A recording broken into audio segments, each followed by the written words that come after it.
put yourself in that situation, you'd have done exactly the same. I would abide by financial fair play. I wouldn't do what your club has done. Surely, Simon, in your own day, when you was looking after that club and you loved it, why wouldn't you be thinking the same as Leicester City now, Simon? I wouldn't have allowed the club... No, hang on, you can't answer the question for me, Steve. Leicester argued, and they've done it successfully.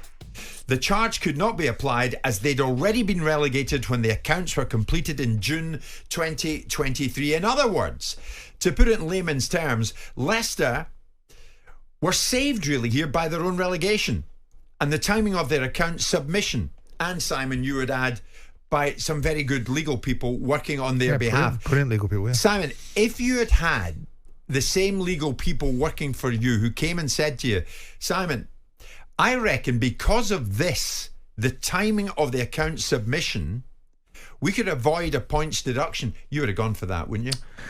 I think there's two sides to this story. It's easy for me to sit on the sidelines. I believe in equitability and I believe in an inherent fairness about an equal landscape for everybody. I also don't like the authorities sometimes, so there's always this pushback for me. I think if I was in the situation, I would have taken the EFL's jurisdiction and pushed back against the EPL's. What I don't like about this is Leicester have exploited and gamed the system to be under no one's jurisdiction. The EPL thing is a technicality, but when they were in the EFL and they cocked a snook at the EFL and said, you don't capture us, we weren't in your league when we should have produced accounts for the following season in March. I don't like that, because going into the Championship, they're already weighted in their favour. They've already got more money than everybody else. There's already this argument that the Championship and League One and League Two are the have-nots. So Leicester have come down, said to the have-nots, irrespective of the fact we've got more money than you, we don't have to abide by your rules because we weren't in your league in March. But you were in our league in May, and it's just a technicality. And so you should have produced your management accounts, and the reasons why you didn't is because you knew that the league were going to turn around and say, well, you're going to breach financial fair play, so you're going to have to sell somebody. Why, and you didn't why want are you to. so outraged that Leicester have got a I'm wheel not on outraged. here? I'm not outraged. I'm just not... I don't admire it. I admire the legal framework. I think, well done to the lawyers. Leicester engaged brilliant lawyers to get them out from underneath.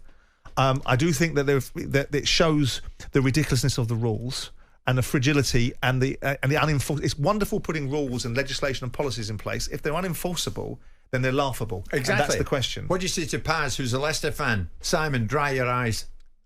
Well, I don't have any emotional investment in Leicester.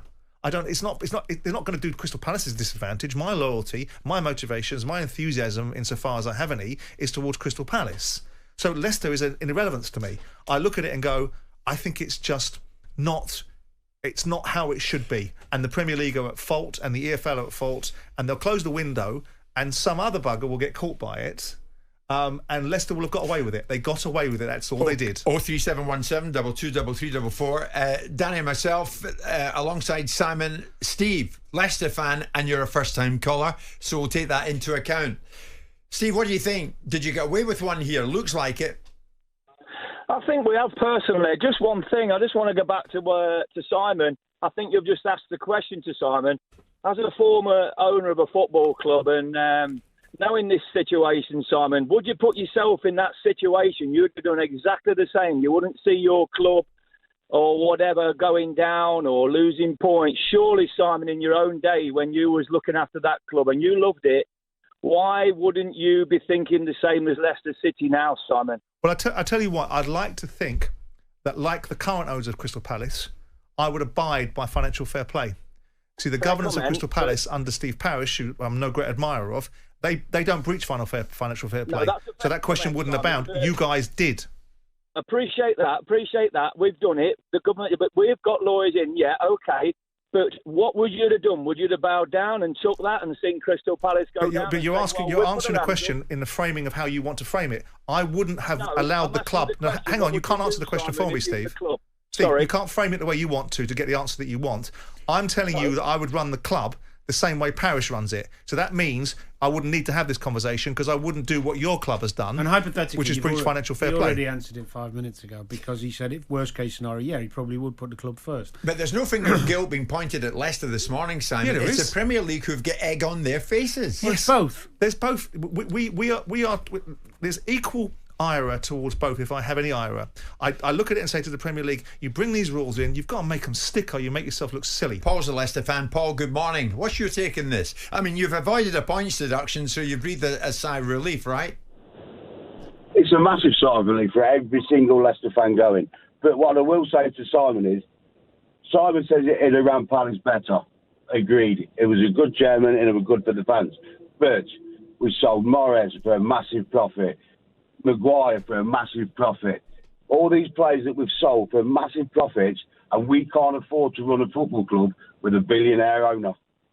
How do Leicester fans, how do Wolves fans, Forest fans, Everton fans, how do they go when you can't run a club like Leicester has? We won the Premier League, which started all this. Yeah, do you know what, Paul? What a good point. What a good point. He's right. Look at the money they took in. No, he's at Danny Drinkwater was a fortune, and Mahrez and whoever else they sold, and yet they still can't find themselves under the auspices. This is the question about profit and sustainability. What is it that we're trying to achieve? Who defines what sustainability is? If you've got a billionaire owner that's prepared to bond this football club, they're sustainable, aren't they? So with that in mind, the caller is absolutely right. The irony of it is I do recall this, because someone else has pointed this out, that Leicester were one of the football clubs that were potentially going to sue Everton for compensation for Everton staying up, and not getting a points penalty. Yeah. Can you believe the brass neck of this? They probably still will try and sue them. Listen, before we hit 10:30, is this a moment in time, Simon? What needs to happen so this isn't repeated? They'll just change the rules. It's not difficult. They'll just change the rules to make sure that this situation never manifests itself again. Or get rid of the rules and let the Premier League prosper as it's always done. I'm looking at so many messages coming in now from Manchester City fans. What's good for Leicester? Is it going to be good for us?